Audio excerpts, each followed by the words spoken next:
Nah, halo teman-teman, balik lagi sama saya, sama Arsel, sama Raihan. Nah, hari ini kita mau belajar gimana caranya ukur volume. Nah, jadi sebetulnya data volume ini bisa kalian gunain. Mau pakai TS, mau pakai Genesis RTK, bisa. Asalkan data-data hasil pengukuran kalian udah diubah dulu. Jadi bentuk seperti ini.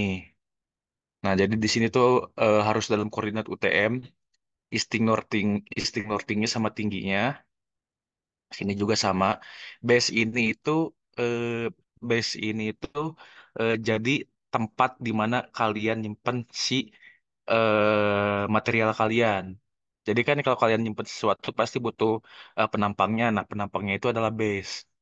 Terus tumpukan dua sama tumpukan satu ini material yang ingin kalian ukur volumenya. Nah, software yang akan digunain itu namanya 3D Survey. Nah, tapi sebelum kalian mengimport datanya, kalian nggak bisa langsung karena si 3D Survey ini cuman kompatibel sama data CAD. Maka dari itu kita harus impor dulu datanya. Kita ke delimited text, kita masukkan datanya. Kita ubah dulu dia formatnya. Kita lihat ininya UTM zonanya 50 karena kebetulan ini di 50. X-nya, Y-filenya sama Z-filenya kita masukkan, lalu kita add. Terus, nah ini database kita, data penampang kita. Lalu kita lakukan ekspor. Lalu kita lakukan ekspor, kita ubah ke AutoCAD karena si 3D Survey bisanya baca dalam AutoCAD. Lalu kita tulis di sini misalnya base, kita save. Oke. Nah, base-nya sudah tersimpan. Sekarang kita akan mengimport tumpukannya, material yang mau diukurnya. Misalnya tumpukan dua misalnya. Kita masukkan tumpukan dua, kita definisikan X-nya, definisikan Y-nya, definisikan Z-nya, lalu kita add. Oke, jadi begini. Nah, yang kuning ini si tumpukannya dan yang ungu ini dia si base-nya. Kita ekspor lagi, kita ekspor namanya tumpukan dua. Oke, lalu kita save di sini. Oke. Nah, kemudian setelah kita save dan kita ekspor, kita lanjut ke software 3D Survey namanya. Nah, di sebelah sini ada toolbar, project, image, data, point cloud, mesh, orthophoto option, dan lain-lain. Di sini kita di data, kita load data CAD yang tadi. Yang pertama itu kita load,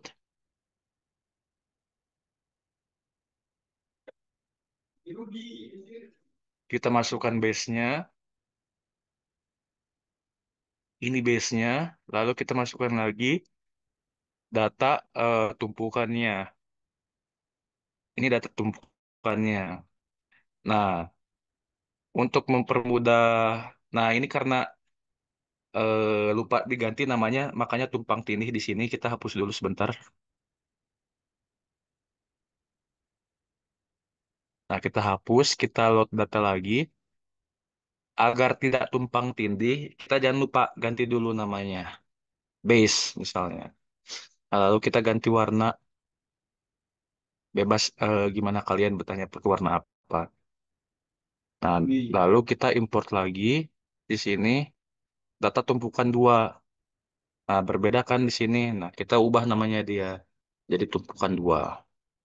Oke, di sini kita warnanya akan bedakan menjadi hijau misalnya. Nah, setelah kita membentuk seperti ini, hal selanjutnya yang harus kita lakukan adalah kita mentriangulasikan data kita. Jadi kita buat surface-nya dulu, kita klik base, terus kita klik mesh, triangulasi data dari CAD, kita pilih base, kita satu-satu triangulasinya. Nah, ini sudah jadi satu buah. Kita triangulasikan satu lagi datanya, si tumpukan dua ini. Kita klik mesh, triangulasi si tumpukan dua ini. Jadi, sekarang kita matiin visibility-nya. Oke, jadi begini. Ini tampang bawahnya adalah base-nya. Terus yang berwarna ini adalah si tumpukan kita yang bakal kita ukur. Di sini bisa kita ganti nama base mesh. Ini juga bisa kita ganti nama tumpukan dua mesh. Nah, selanjutnya setelah kita melakukan hal ini, kita harus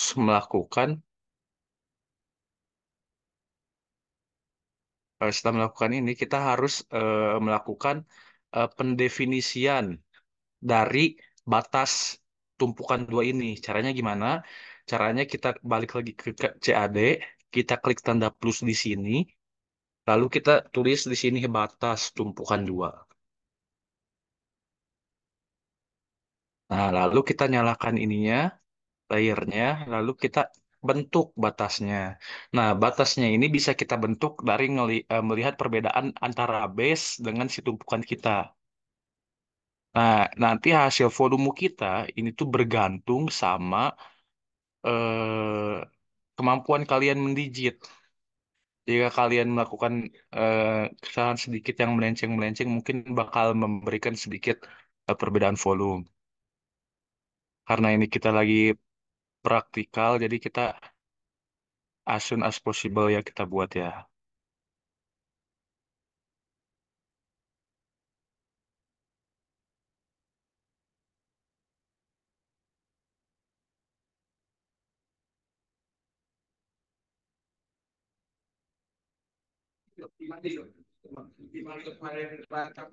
Nah, ketika ini sudah kita bentuk,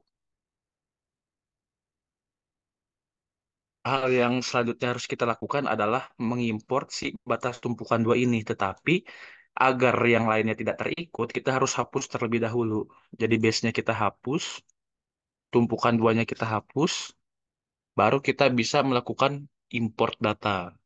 Kita save change, di sini bisa kita tulis batas tumpukan dua.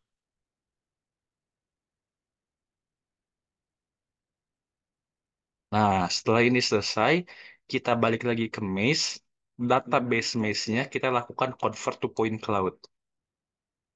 Ininya biarkan opsional sesuai pengaturan. Nah, ini adalah data mesh-nya. Lanjut, kita buat satu lagi yang tumpukan dua mesh-nya. Kita convert ke point cloud. Kita calculate. Nah, setelah dua-duanya dalam bentuk point cloud, kita balikan lagi dia ke bentuk mesh. Caranya, di bagian mesh, kita calculate new regular grid mesh dari DSM. Yang pertama, kita dari base mesh convert, grid cell size-nya 1, all filling-nya modenya all, smoothing size-nya 3. Kita calculate. Jadi, lalu satu lagi kita lakukan pada tumpukan dua mesh yang sudah jadi point cloud. Kita ke mesh lagi, calculate new grid, kita pilih tumpukan dua, kita calculate. Nah, nanti kita bisa lihat ini base sama tumpukan duanya. Nah, mulai dari sini kita bisa mulai melakukan pengukuran volume. Kita klik calculate volume sebelah sini, initial surface-nya kita pilih base mesh yang sudah dikonvert, terus tumpukan dua mesh yang sudah dikonvert, lalu kita masukkan batas tumpukan dua tadi yang telah kita buat. Kita masukkan. Nah, di sini terlihat totalnya. Totalnya kita memiliki kurang lebih 11.792 em, meter pangkat 3 meter kubik. Oke, jadi di sini kita punya ukuran volume kita. Nah, ukuran volume kita itu 11.000 meter kubik kurang lebih. Nah, bedanya apa kalau kita nggak melakukan pengukuran volume pakai base? Nih, kita coba buat lagi ya. Misalnya kita melakukan pengukuran volume tanpa base. Kita calculate volume, ini ya interpolate surface, ini ya tumpukan dua, lalu kita masukkan batas. Lihat hasilnya ini adalah 6.441 meter kubik. Di sini terdapat selisih perbedaan. Kenapa bisa seperti ini? Karena kalau kita nggak pakai informasi base, titik terendahnya itu bakal diinterpolasi menjadi si base mereka. Sehingga mulainya itu dari sini. Sedangkan kalau kita memasukkan base, base itu biasanya ya lokasi tempat penumpukan itu. Nah, di sini ternyata ada gap di sini. Nah, gap di sini sebetulnya ada material-material yang nggak kita ukur. Makanya kalau kalian melakukan pengukuran volume, base itu perlu untuk kalian ukur. Jadi, sekian untuk tutorial ukuran volume. Terima kasih. Kalau ada yang ditanyakan, silakan kontak saja.